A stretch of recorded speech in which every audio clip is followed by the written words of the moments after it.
Hello everyone, this is Imtiaz Begum, Assistant Professor, Department of Commerce and Management, Government First Grade College, Chikbalapur. Today I am going to discuss session 2 of Employee Welfare and Social Security. Under that we have philosophy and principles of labor welfare. So, in the previous class, we have discussed about the meaning, definition, scope, objectives of employee welfare and social security. Today, we are going to discuss philosophies and principles. So, what is the learning objective of this chapter? The chapter of this unit is to enable the student to understand the philosophies and principles of labor welfare. The session outcome will be the student will be able to understand the philosophies and principles of labor welfare. So to begin with, we will discuss about the theories or philosophies of labor welfare. First one we have is police theory. This theory tries to achieve his own ends even at the cost of welfare of others. According to this theory, owners and managers are industrial undertaking get many opportunities for exploitation of labor. Hence, the state has to intervene to provide minimum standard of welfare to the working class. Next one, philanthropic theory. This theory is based on man's love for mankind. Philanthropic means loving mankind. Man is believed to have an intrinsic urge by which he strives to remove the suffering of others and promote their well being. In fact, the labor welfare movement began in the early years of the Industrial Revolution with the support of philanthropists. Next one we have is religious theory. This is based on the concept that man is essentially a religious animal. Even today, many acts of man are related to religious sentiments and beliefs. This religious feeling sometimes prompt an employer to take up welfare activities in the expectation of future either in his life or after it. Next one we have is trustship theory. This is also called as parentalistic theory of labor welfare. According to this theory, the industrialist or employers hold the total industrial estate, properties and profit occurring from them in a trust. In other words, the employer should hold the industrial assets for himself, for the benefit of his worker and also for society.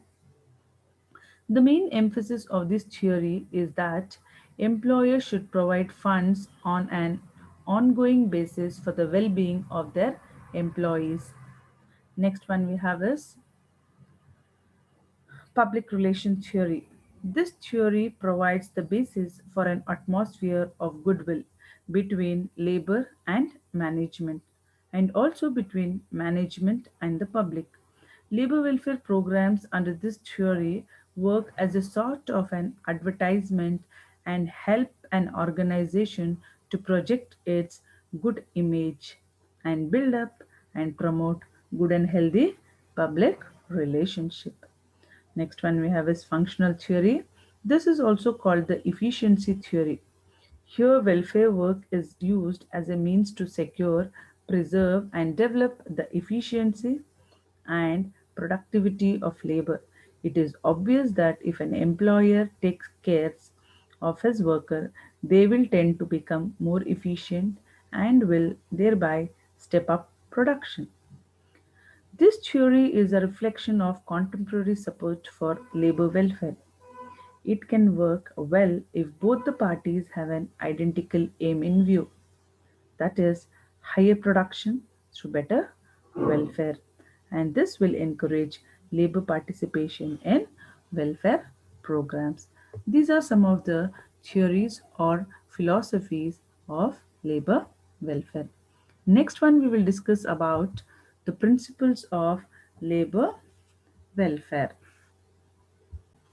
The first principle is principle of adequacy of wages. Labor welfare measures cannot be substitute for wages. Workers have a right to adequate wages, but high wage rate alone cannot create healthy atmosphere.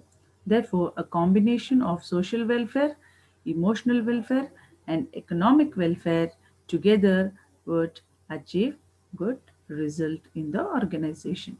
Next one we have is principle of social liability of industry. According to this principle, it is an obligation towards employees to look after their welfare.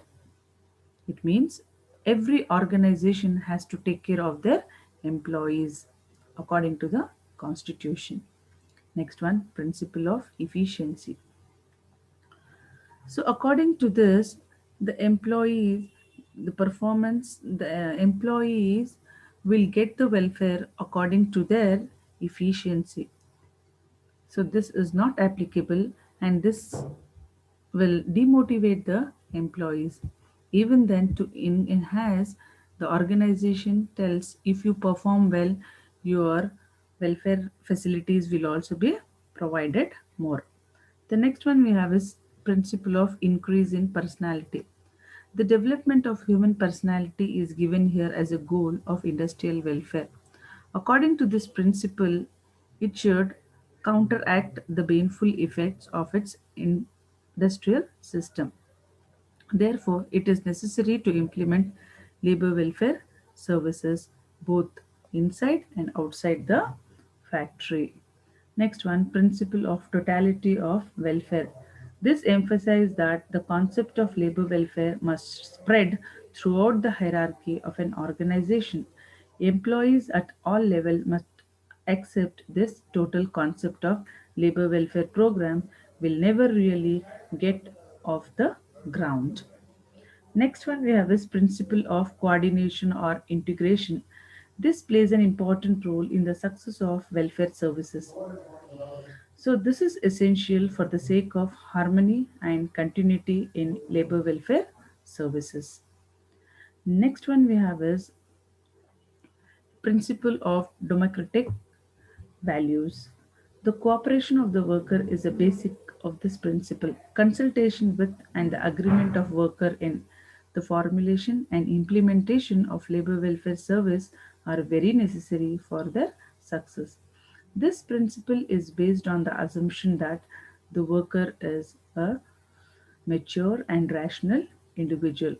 Under this, workers also develop a sense of pride when they are made to feel that labor welfare programs are created by them and for them. Next one, principle of responsibility. This recognizes the fact that both employer and workers are responsible for labor welfare. Trade unions too are involved in this program in a healthy manner. Next one, principle of accountability. This may also be called as principle of evaluation. Here one responsible person gives an assessment or evaluation of existing welfare services on a periodical basis to a higher authority. Next one, principle of timely. The timeliness of any service helps in its success. To identify the labor problem and to discuss what kind of help is necessary to solve it and when to provide this help are all very necessary in planning labor welfare program. Next one we have is I have framed few questions. They are, which of the following are the theories of labor welfare? All the four are the labor welfare theories. Next one, functional theory is also called as efficiency theory. The basic measure of social security includes social assistance, social insurance, employability, employer's liability, all the above. Trustship theory is also called as paternalistic theory. Statutory welfare program includes those facilities which are provided by the law. Thank you very much.